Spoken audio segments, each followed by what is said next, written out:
town near Vancouver lives a woman with a very big heart. When she's not working as a nurse, helping people heal, she's at home comforting animals, from cats and dogs to cows and ducks, no matter how old or sick.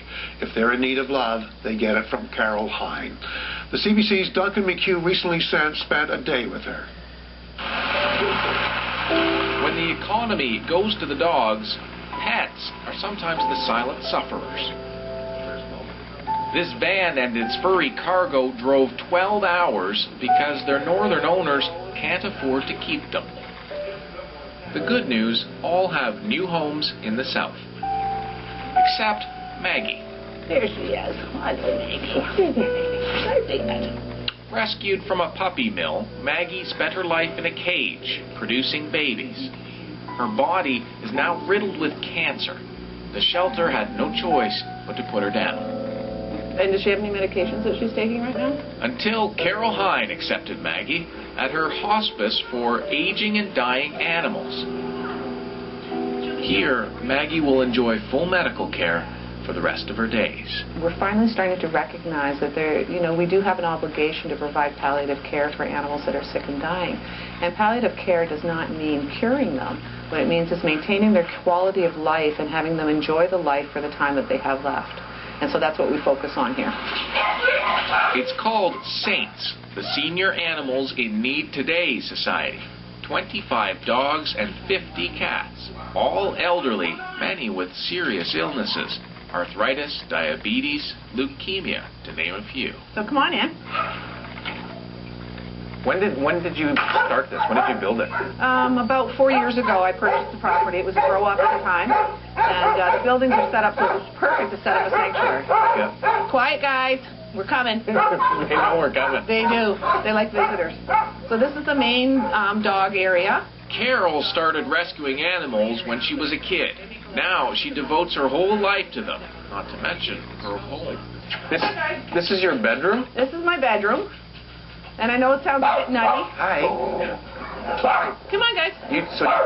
You share your bedroom with all of these guys? With the little guys, yeah. They came from homes where they got to sleep with people. And it's part of them still feeling like they're in a home versus being in a shelter.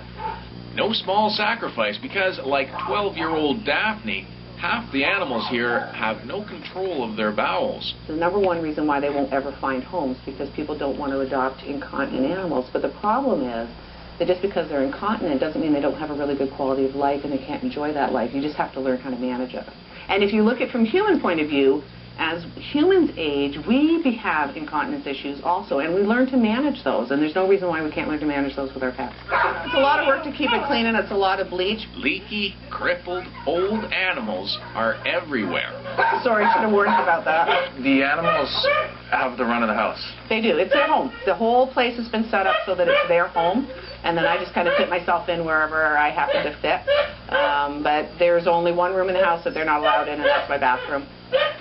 Carol knows it can be agonizing to put down an aging pet, but she says too many get taken to pounds and shelters where unadoptable animals can't stay indefinitely, so they're euthanized. I have an issue with dogs dying in pounds and shelters, alone and afraid and not knowing where they are. I think that's a terrible way for them to have to go. So whatever we can do to prevent that from happening is what we do. I thought I was done. What it means is a lot of house calls from the vet. Just need a little bit of blood. Yeah, we know he's not diabetic. Yeah. After his owner died, this poodle named Mud bounced from home to home. He developed thyroid problems, bad teeth, and gained 20 pounds.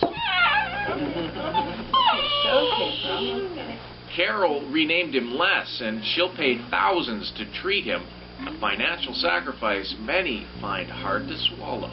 As a veterinarian, we've got a lot of science now. We've got options for people, but they're sort of still in that mindset that, it would be easier to put them down, which is frustrating, and awareness needs to come that there is value in seniors.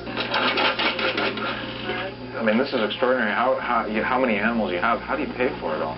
Well, that's the hardest thing. I mean, our vet bills are astronomical. We've already spent just about $30,000 in vet bills this year alone. It's a constant struggle. What else? Do you want The place runs on donations, and a small army of volunteers support Carol because she works full-time as a nurse when she's not at the farm. Do people ever think you're kooky? Yeah, everybody probably thinks I'm totally nuts, and there's that proverbial crazy cat woman.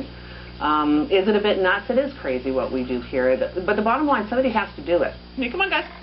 Come on, Cole. Leslie. And Carol finds it impossible to draw the line at household pets. Meet Ellie. When she was only 100 pounds, she got dropped off at one of the SPCA shelters. Once she became a pet, she's no longer really a food item. She trusts humans. So it's not really fair to let them trust you and then turn them into a food item. There's also Percy. Was bought in an auction for a joke and tied to a tree when he was a calf and was left there without proper food and water. And so we brought him here and bottle fed him, and now he thinks he's a big dog. There are sheep, a llama, horses saved from slaughter, rescued rabbits, Floyd found starving on his back, unable to flip over after his wings were clipped. Well, and the thing is, you know, that whole Gandhi thing, you can tell society by how it treats its animals. You know, we really do not treat our animals very well. And if you don't treat animals well, how are you going to treat people well? Treating an animal's pain can be complex and frustrating, and Carol does her best to adopt them out, but most die on the farm, each one remembered with a chime and a rock. We're attached to them and we feel sad because we've lost them and that kind of stuff. But they've had a good life here for however long, whether it's been a month or it's been 2 years. They've had a good life for the time they were here. Indeed, when walk time comes around, it's hard not to see the joy in this place. He's probably 15 years old. Al's 14 years old. Jules 15 years old. You see, they're old, but they're not dead. Yeah, and they still play, and they still think that life is fun, and everything's exciting. If you look at our animals who are old and crippled and have cancers and have all kinds of health issues, and they're running around and they're playing. They're not, they're not laying in bed, afraid of their illness or afraid of being sick or afraid of dying. They're living every single day that they possibly can, and that's how I want to spend the rest of my life. After years of service, it's good to have a stick, some mud, and a friend whose compassion embraces all living creatures. Good dogs. You're good dogs, aren't you? That was fun. Duncan McHugh, CBC News, Mission, BC. We have to take a quick break.